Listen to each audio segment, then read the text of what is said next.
सजयति हरिवंश चंद्र नामोच्चार वर्धित सदा सुबुद्धि रसिक अनन्य प्रधान सतु साधु मंडली मंडनो जयति सत्प्रेम सिंधु मकरंद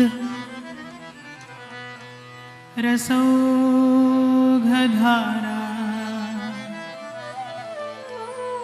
सारानजस्रमभितः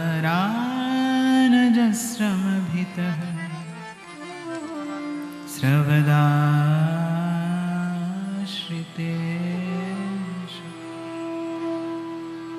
श्रीराधिके तव कदा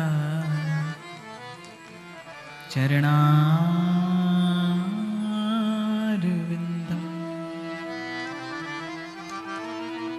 गोविन्द जीवनधनं शिरसा वहामि शिरसा वहामि शिरसा वहामि। श्री राधा वल्लभ लाल की जय। श्री जगन्नाथ देव की जय। महाप्रभु श्री हरिवंश चंद्र जी महाराज की जय। श्री हितसेवकजू महाराज की जय। श्री वृंदावन धाम की जय। श्री यमुना रस रानी की जय। श्री वृंदावन रजरानी की जय। श्री पुरुषोत्तम पुरी की जय। समस्त संत भक्तन की जय। निताई गौर हरि।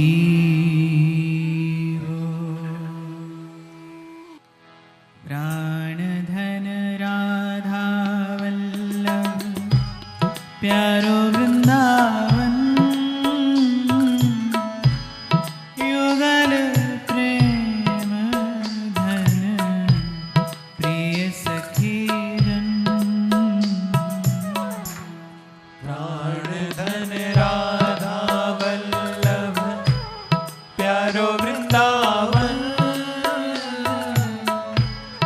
युगल प्रेम धन प्रिय सखी जन। जीवन धन राधा वल्लभ प्यारो वृंदावन युगल प्रेम घन प्रिय सखी जन।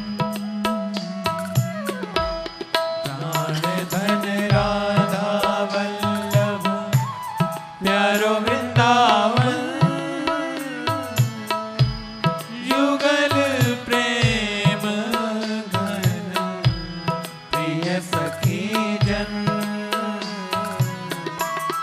जीवन धन राधा वल्लभ प्यारो वृंदावन जीवन धन राधा वल्लभ प्यारो वृंदावन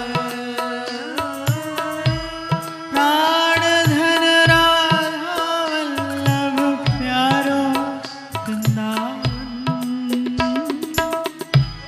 प्राण धन राधा वल्लभ प्यारो वृंदावन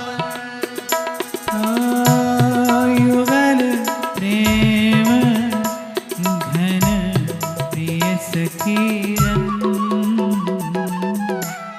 प्राण धन राधा वल्लभ प्यारो वृंदावन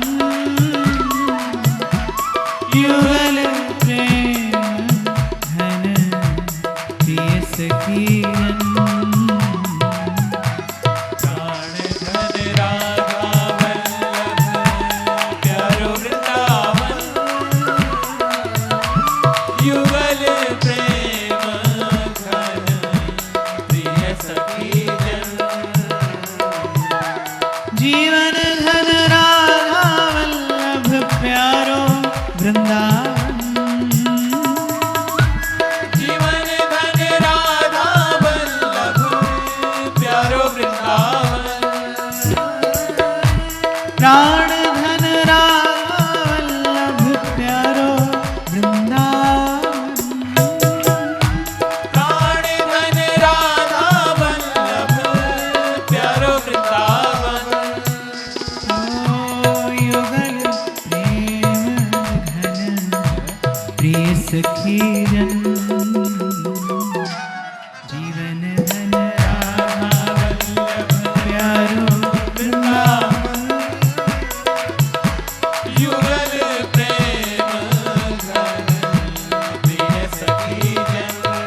सखी जन।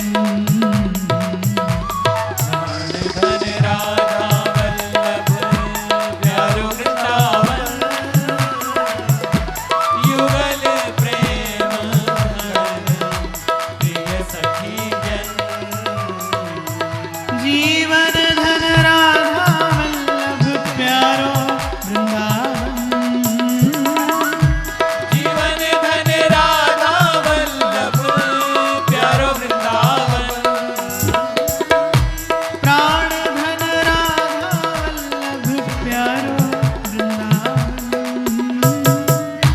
प्राण धन राधा वल्लभ प्यारो वृंदावन, युगल प्रेम धन प्रिय सखी जन। राधा वल्लभ प्यारो वृंदावन, युगल प्रेम प्रिय सखी जन। जीवन धन राधा वल्लभ प्यारो वृंदावन, युगल प्रेम धन सखी जन। प्राण धन राधा वल्लभ प्यारो वृंदावन, युगल प्रेम प्रिय सखी जन। श्री सद्गुरु चरणारविंदो जय। सतत प्रवाहमान इस जीवन में गमन आगमन करते सुख और दुख के मूल में कर्म है। कर्म के मूल में संकल्प और संकल्प के मूल में संस्कार। सुख और दुख के मूल में कर्म, कर्म के मूल में संकल्प किंबा विचार और विचार के मूल में संस्कार। प्रत्यक्ष अप्रत्यक्ष आप और हम जीवन में कुछ चाहा, कुछ अनचाहा, कुछ कहा, कुछ अनकूट कहा, कुछ बूझा, कुछ अनबूझा भी अर्जित करते हैं। जैसे बीज बोया जाता है तो प्रत्याशित फल के साथ साथ एक अप्रत्याशित वस्तु भी उत्पन्न होती है, और समय रहते यदि उसकी काट छांट न की जाए तो वो फल की संभावना को भी समाप्त करती है। उसे किसी ने चाहा नहीं, उसे किसी ने मांगा नहीं, पर वो वस्तु अपना अस्तित्व लेकर सन्मुख आती है। ऐसे ही जीवन भी है, कुछ चाहा, कुछ अनचाहा, कुछ कहा, कुछ अनकहा, आप और मैं संचित करते चलते हैं। और जब आए हैं इस संसार में तो एक बात निश्चित है, जैसे आप भ्रमण करते हुए किसी स्थान पर पहुंचे, आप भ्रमण करने के लिए किसी स्थान पर पहुंचे हैं, तो एक बात निश्चित है, एक तो भ्रमण का व्यय आपके पास रहा होगा और भ्रमण की व्यवस्था भी आपके पास में होगी। तो जो संसार में आया है अर्थात उसके पास कुछ संचित संस्कार हैं, वही लेकर वो इस संसार में आया है। आप और मैं एक निश्चित एक नियत पूंजी के साथ यहाँ पर आए हैं। और कल हम इसी विषय पर चर्चा कर रहे थे कि प्रत्येक जीव की अपनी अपनी एक यात्रा है। Every individual has its own journey. आप किसी बिलग स्थान से आए हैं, एक अलग आपके पास में एक विचारधारा है, आपकी गति, आपकी मति, आपकी रति भिन्न भिन्न है, और उसी के अनुकूल और अनुरूप यदि आपका कोई पथ प्रशस्त करने वाला मिले तभी ये यात्रा फलदायी है। तो कर्म के मूल में विचार है और विचार के मूल में संस्कार है। आपके मेरे जीवन में क्या देखा जाता है कि आप और मैं फल के समय सावधान हैं, लेकिन कर्म के समय नहीं। कर्म में न करने योग्य कर्म में भी जीव प्रवृत्त हो जाता है। क्योंकि मैंने कहा ना, कर्म के मूल में विचार है। आपका मेरा नियंत्रण विचार पर नहीं है। इसीलिए मैं कई बार निवेदन करता हूँ व्यासपीठ से कि आपके केवल उठने बैठने सोने जागने में ही नहीं, आपके सोचने में भी एक नियंत्रण, एक अनुशासन की आवश्यकता है। अगर आज जीवन में दुख है, अगर आज जीवन में पीड़ा है, तो उसके मूल में कहीं ना कहीं जीवन में अनियंत्रण है। मैं तो एक बात जानता हूं, जिसके जीवन में नियंत्रण नहीं है वो आज नहीं तो कल पीड़ित होगा, वो आज नहीं तो कल प्रताड़ित होगा। छोटा सा उदाहरण मैं दिया करता हूं, इधर you are driving in a Rolls Royce but if it has no brakes, then what is the most possible outcome? You are going to hit someone or you are going to get hurt. या तो आप किसी को पीड़ा पहुंचाएंगे या आप पीड़ित होंगे यदि आपके जीवन में नियंत्रण नहीं है। आप कितनी भी संपत्ति, कितनी भी समृद्धि से युक्त जीवन क्यों न रखते हो, लेकिन उसमें यदि नियंत्रण नहीं है तो आप पीड़ित होंगे। और ये जो नियंत्रण है, नियंत्रण को यदि मैं अपने शब्द में कहूं तो नियंत्रण अर्थात विवेक, कि आपको कब लेना है, आपको क्या लेना है, आपको कितना लेना है। सकल पदार्थ या जग माही, लेकिन वो सब कुछ आपके लिए नहीं है, सब कुछ सुंदर भी आपके लिए नहीं है, जो योग्य है वो सब आप ही के लिए नहीं है। और चाणक्य की एक बात मुझे बड़ी प्रिय लगती है, वो तो कहता है जीवन में जो आवश्यकता से अधिक है वो विष है। जल जीवन है, लेकिन यदि आप आवश्यकता से अधिक ग्रहण करें तो रोग है। ऐसे ही सब कुछ है यहां, लेकिन सब कुछ आपके मेरे लिए नहीं है। तो कर्म की शुद्धि से महत्वपूर्ण है कि शुद्धि विचार की हो। बहुत सारी पद्धतियां हैं। शायद कल मैंने निवेदन भी किया था कि जब तुलसी पूछते हैं अपने मन से, तुलसी की एक बात बड़ी प्रिय है कि वो किसी को कथा नहीं सुनाते, वो अपने मन को कथा सुनाते। और मुझे लगता है कि एक श्रोता होने के, एक वक्ता होने के मूल में कहीं एक अच्छा श्रोता होना है। One who is a good orator, he must be a good listener, and one who is a good listener, he must be a good reader. अगर और अच्छे श्रवण के मूल में अच्छा अध्ययन है, अच्छे अध्ययन का परिणाम अच्छा श्रवण है, अच्छे श्रवण का परिणाम अच्छा उद्बोधन है, और अच्छे उद्बोधन का परिणाम अपने मन का जागरण है। ये अच्छे उद्बोधन का परिणाम है। नहीं तो दादू कहते हैं, दादू बकता बहुत हैं पर मत काढ़े थे। और अच्छे उद्बोधन का परिणाम है अपना मन जग जाए, मन की जागृति। और तुलसी ने यही पाया है। बड़ी प्यारी लगती है मुझे उनकी बात। वो कहते हैं कि मैं तो अपने मन को कथा सुनाता हूं, अब मन से ही सुनाता हूं, कोई नहीं मिले तो अपने मन को सुना लेता हूं। और मुझे लगता है कि अगर वस्तुतः भगवत कथा का कोई लाभ है तो वो यही है कि आपको ये नियंत्रण की कला जीवन में आ जाए। बिन सत्संग विवेक न होई, राम कृपा बिन सुलभ न सो। तो चिंतन मंथन मनन करते करते तुलसी कहते हैं ना कि कहूं भगति पथ कवन प्रयासा, जोग न जप तप मख उपवासा।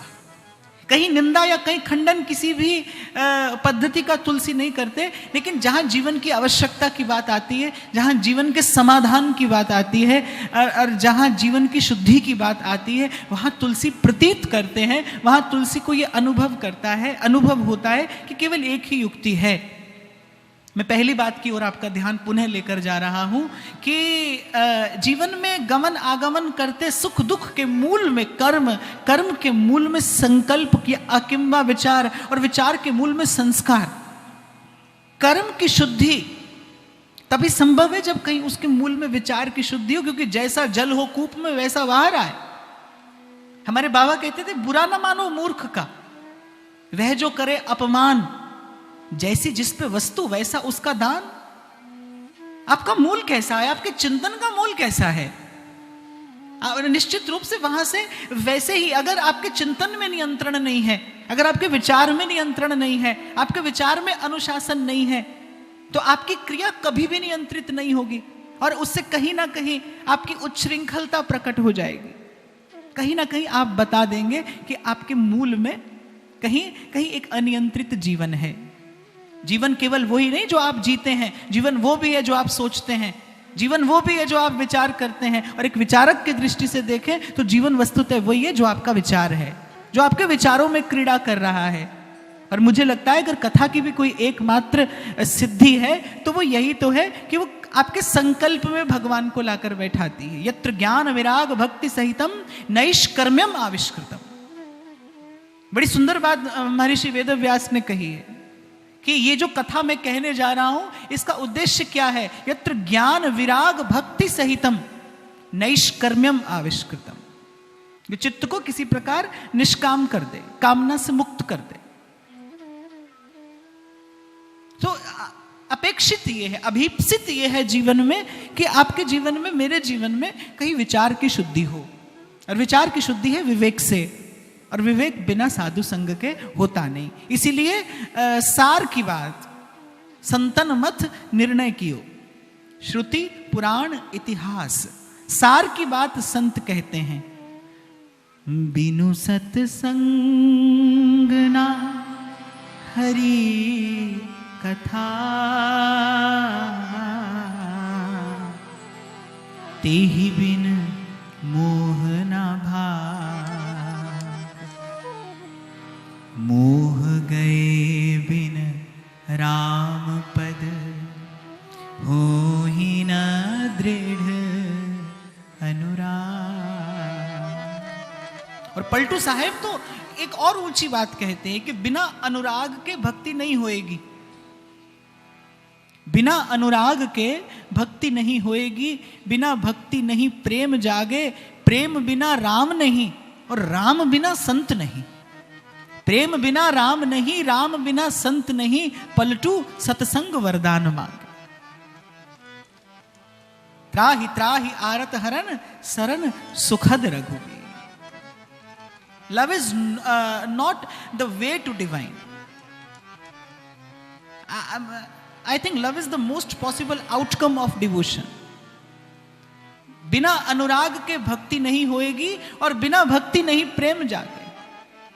प्रेम के चिंतन के विषय में, अपने साधन के चिंतन के विषय में, अपने साधन की प्रतीति का जो अभाव है वही यथा समय और यथोचित फल आने में सबसे बड़ी बाधा है।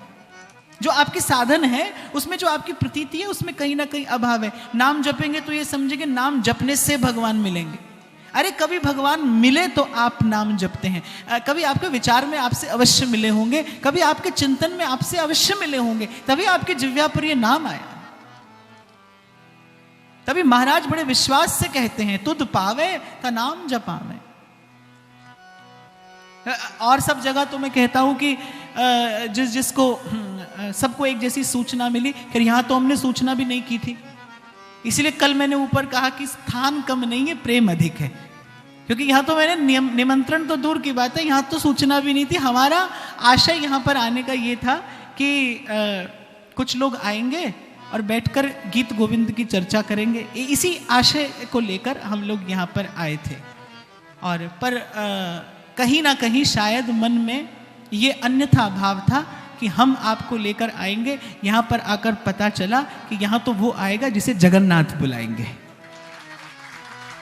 तो यहाँ पर आकर ये देखने को मिला कि जिसे प्रभु ने बुलाया वो यहाँ पर आकर समुपस्थित हुआ है। तो कथा का यदि कोई एक फल है, सब कर मांगो एक फल, तो यत्र ज्ञान विराग भक्ति सहितम नैष्कर्म्यम आविष्कृतम।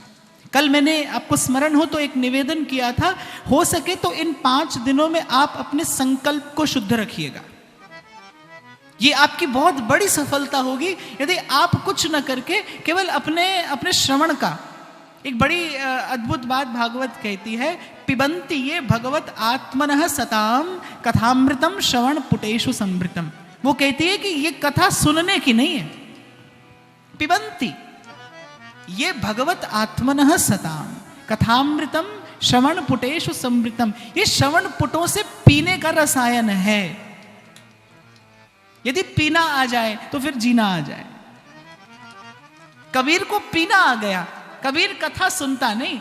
अगर कबीर कथा सुनता तो सुनते सुनते तो उपरति संभव है, सुनते सुनते पुनरावृत्ति की से होने वाली उपरति संभव है। पर कबीर सुनता तो नहीं, कबीर तो पीता है, और जब पीता है तो जीता है, और फिर जब जीता है तो कहता है, मरे बहिर्मुख साधु जीवे, भर भर नाम रसायन पीवे, हमको मिला जियावन हारा। अरे कृष्ण कथा श्रवण करने के बाद कौन कहता है कि परीक्षित को मृत्यु मिली? वस्तुतः तो परीक्षित को जीवन प्राप्त हुआ। एक फकीर ने लिखी है बात कि जब उसने मीरा की कहानी सुनी, मैं फकीर के लफ्जों में कह रहा हूं, उसके लिए तो मीरा की कहानी है। उसने जब मीरा की कहानी सुनी तो कहा कि घड़ा पक्का था, यकीन माने कच्चा था। अब भाई सुनी सुनाई बात है, लेकिन सुनने से मुझे ऐसा लगता है घड़ा पक्का था, यकीन माने कच्चा था, पर इश्क मीरा और श्याम वाला सच्चा था। सुनने से लगता है मुझे कि मिली मौत से गले वो जब हंस के जिंदगी करीब हो गई है। जैसे उसने मौत का, जैसे उसने भगवत आश्रय लेकर आलिंगन किया मृत्यु का, मीरा सदा के लिए जीवंत हो गई। जब तक कृष्ण है तब तक मीरा है। कल मैंने कहा था ना कि मनुष्य किस लिए होकर आए हैं आप। ठीक है, कहत सुनत दशा हृदय नहीं आवे, पर कोई कहता है, एक बार कोई बड़े विख्यात कथावाचक थे, तो वो कह रहे थे कि मैं अपनी व्यासपीठ से मरने की कला सिखाता हूं। कोई आता है बाजार में, वो कहता है मैं जीने की कला सिखाता हूं। ये जीना और मरना एक यही तो है जो आपके मेरे हाथ में नहीं है। और मनुष्य और ये जीवन, ये मरने और जीने की कला सीखने के लिए नहीं मिला। इस मनुष्य जीवन का ये उद्देश्य नहीं। मम दर्शन फल परम अनूपा, जीव पाव निज सहज स्वरूपा। ये जीवन तो प्रभु को सुख देने के लिए मिला है। आनुकूल्येन कृष्णानुशीलनम स भक्तिरुत्तमा। ये उत्तम भक्ति के, ये भाव के उस शिखर पर आरूढ़ होने के लिए ये जीवन रूपी परम सिद्धि प्राप्त हुई है। ये जीवन कुछ नहीं है, ये अवसर भी नहीं है कि इसका लाभ ले लिया जाए। मेरे विचार में जीवन अवसर नहीं है, मेरे विचार में तो जीवन सिद्धि है। ये एक सिद्धि आपके हाथ में आई है कि इसमें आप सेवक होकर स्वामी पर असीम अधिकार पा सकते हैं। राम द्वारे तुम रखवारे, होत ना आज्ञा बिनु पैसारे। स्वामी पर अधिकार पाया है, ये प्रभु के सुख के लिए मिला है। और बस as your perspective will get change, जैसे दृष्टिकोण बदलता है, सत्संग दृष्टि का ही तो मार्जन करता है। सत्संग की कृपा से जैसी दृष्टि बदलती है, बस वैसे ही जो आज आप सुनते हैं कल आप पीने लगेंगे। अभी बुरा मत मानना, चलो मान भी जाओ तो कोई बात नहीं, क्या हुआ, बातें भी बुरी है, लगनी भी चाहिए। कल रात को ऐसे, आज सुबह भी मैं देख रहा था, बहुत हल्ला मचा था बाहर। फिर मैंने शंभू जी से कहा क्यों मचा था, कि आप लोग आने से पहले ही मन में कहीं एक सूक्ष्म संकल्प रहा होगा कि चलो कथा भी सुन लेंगे, दर्शन भी कर लेंगे, थोड़ा घूम फिर भी लेंगे। सब लोग मिलकर जा रहे हैं, सब लोग साथ में जा रहे हैं, और ऐसा भी हो जाएगा वैसा भी हो जाएगा। साल भर पहले मुझे there was a call from London कि आप सत्संग के लिए आइए। तो मेरी उस समय कोई रुचि नहीं थी, तो किसी ने मुझे कहा, बोले चले जाइए, सत्संग भी कर लीजिएगा और घूम फिर भी लीजिएगा। तो मैंने कहा कि मैं घूमने फिरने के बहाने तो सत्संग कर सकता हूं, सत्संग के बहाने घूम फिर नहीं सकता। घूमने फिरने के बहाने सत्संग हो सकता है कि कहीं भी किसी भी समय उसको याद कर लिया जाए। तो जो मैं आपसे निवेदन कर रहा था कि हो सके तो अपना संकल्प शुद्ध रहिए। आप भगवान के धाम में आए हैं, और मैं दोबारा दोहराऊं अपनी बात, आप नहीं आए, आपको लाया गया है। कोई है जिसकी करुणा आपको यहां तक लेकर आई है, कोई है जिसका अनुग्रह है। यहां आप ये मत विचार करिएगा कि आयोजक का आग्रह आपको लाया है। जिसके धाम में आप आए हैं उसका अनुग्रह आपको यहां तक लेकर आया है। मैं तो कई बार कहता हूं, आप माला जपते हो, आपको लगता है कि मैं सुमिरन करता हूं। The first note is incorrect, that's why there is no any output else than distraction. ये जो प्रथम स्वर लगाया आपने, जो लोग शास्त्रज्ञ होते हैं ना, बड़े पंडित गायन कला के, उनको पूरा गीत सुनने की आवश्यकता नहीं होती। जैसे ही वो गाने वाला व्यक्ति पहला स्वर लगाता है, षडज, वो कहता है ये क्या गाएगा, वो जान लेता है। तो जो प्रथम पग आपने उठाया, उसकी दिशा यदि ठीक नहीं थी तो फिर आपकी अंततः जो दशा होगी वो भी ठीक नहीं होगी। आप यहां पर आए हैं, आप भगवान के धाम में आए हैं। ये 5 दिन तो ऐसे हो जो आपके जीवन का एक साधना सत्र हो। उपासना के लिए आए हैं आप यहाँ। और उपासना का कल मैंने एक साधारण सा अर्थ आपसे कहा था, जितना हो सके भगवत सन्निधि का लाभ लीजिए। यहाँ के कण कण में, कल भी मैंने कहा था, यहाँ के कण कण में चैतन्य की चेतना अनुप्राणित है। यहाँ के एक एक रज कण में एक स्पंदन है। हो सके तो उससे तद्वत होने का प्रयास करिए। यहाँ पर ये कथा अब मैं कह रहा हूं, फिर रात को आपको फिर भैया के मुख से सुनने को मिलेगा। ये कहना और सुनना क्या है? This is a tool, just like a magnifying glass. आपके हाथ में ये दिया जा रहा है जिससे आप अपनी चेतना को एकाग्र करके वो विशुद्ध भाव रूपी अग्नि अपने भीतर प्रकट कर सकें। यत्र ज्ञान विराग भक्ति सहितम नैष्कर्म्यम आविष्कृतम। यही कृष्ण कथा का, यही भगवत गुणानुवाद का एकमात्र उद्देश्य है और हो सकता है। ध्यान से समझिए इसको। सूर्य की किरणें यत्र तत्र बिखरी रहती हैं। एक बालक हाथ में कांच का टुकड़ा उठाता है, उन रश्मियों को एकत्रित करता है, अग्नि प्रकट होती है। बिल्कुल ठीक ऐसे ये जो श्रवण है, ये जो चिंतन है, ये जो गायन है, ये इसके परिणाम स्वरूप जो थोड़ा बहुत मनन आपके जीवन में आएगा, this is a kind of tool. एक प्रकार का ये एक यंत्र है आपकी यत्र तत्र बिखरी ऊर्जा, बिखरी चेतना को संयोजित करने के लिए, एकाग्र करने के लिए। और मैं आपको अपने अनुभव से कह रहा हूं, एकाग्रता में बहुत सुख है। जैसे मन एकाग्र होता है, सुखी हो जाता है।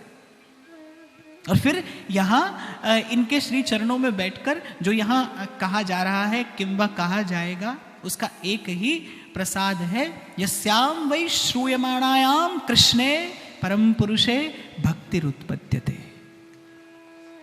जिसके केवल श्रवण मात्र से हृदय में। अब आप पूछो कैसे होता है महाराज? जब आपकी कोई निंदा करता है तो कैसे आपके मन में एक क्षोभ उत्पन्न होता है?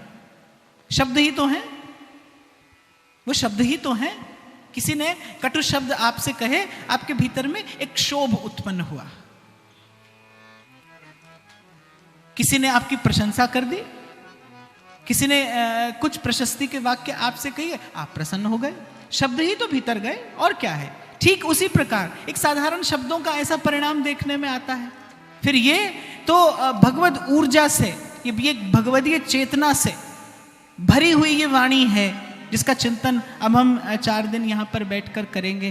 कली पावनावतार चैतन्य देव का वो शिक्षाष्टक, वो कहने को तो शिक्षाष्टक है, पर संतों की वाणी का ये गुण होता है कि अर्थ अमित पर अक्षर थोड़े, बहुत अधिक न कहे। क्योंकि जैसे जैसे आप उस परम सत्य के निकट पहुंचते चले जाएंगे, और मैं जब जब परम सत्य कहूं अर्थात प्रेम, मेरे लिए जीवन का इससे